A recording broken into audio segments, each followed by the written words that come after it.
Shalom, selamat pagi. Hari ini kita jumpa lagi dalam acara Wisdom in the Morning, sarapan firman Tuhan, sarapan hikmat yang memberikan kita kekuatan dan kecerdasan. Dengan saya Pendeta Deborah Dumasis Yanipar dari CBM atau Christ Bride Ministry Jakarta, Indonesia.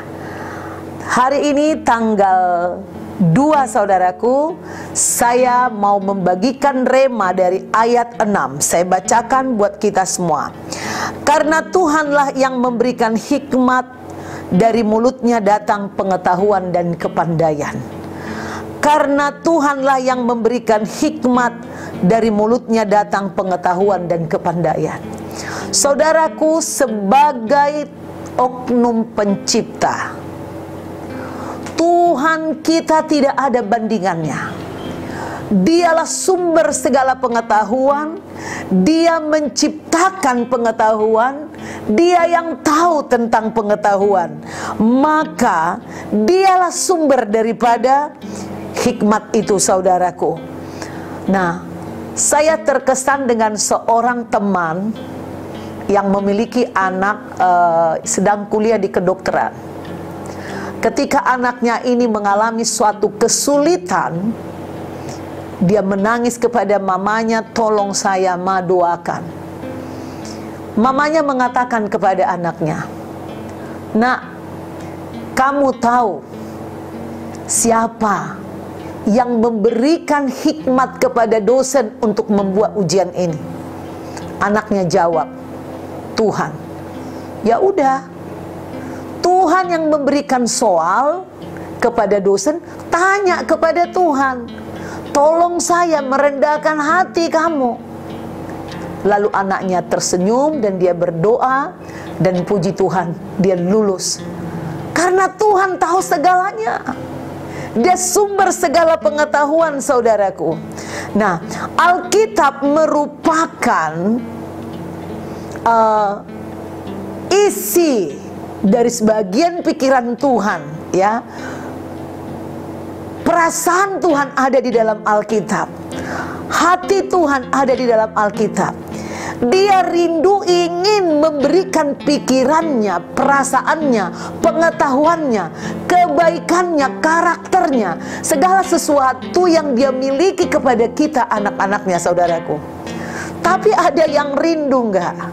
Nah, masalahnya seringkali kita berusaha menciptakan, ya, karakter-karakter sendiri, tidak bersandar kepada firman Tuhan, membuat hikmat-hikmat sendiri, tidak bersandar kepada kebenaran firman Tuhan. Tuhan menghendaki kita menjadi anak-anaknya yang bermoral tinggi di bumi, memiliki budi yang luhur. Kita diajari agar tidak berzina, agar tidak durhaka kepada orang tua, agar rumah tangga hidup dalam kekudusan. Kita hidup bisa berdampingan satu sama lain, tidak saling menyakiti. Tuhan memberitahu bahwa Dia adalah suka keadilan, dalam Dia ada hukum. Kita diajari hukumnya supaya kita tidak melanggar, karena setiap apa yang kita tabur, maka kita akan tuai. Kalau kita tabur yang jahat, kita akan menuai yang jahat. Nah, saudaraku, perasaan Tuhan yang ada di Alkitab ini ingin dipindahkannya ke dalam pikiran kita. Oleh karena itu, saudaraku, marilah kita terus membaca Alkitab ini. Dan secara alam roh, saudara, saya sebagai seorang yang terbiasa berdoa mendapat penglihatan-penglihatan, saudaraku. Ketika kau baca firman, ada roh-roh jahat yang menutupi pikiranmu, membuat gelap pikiranmu, membuat kau nggak mampu berpikir dengan terang. Maka ketika kau perkatakan firman Tuhan ini sangat berkuasa seperti api yang membakar musuh. Maka dikatakan firman Tuhan adalah pelita, terang yang mengalahkan kegelapan.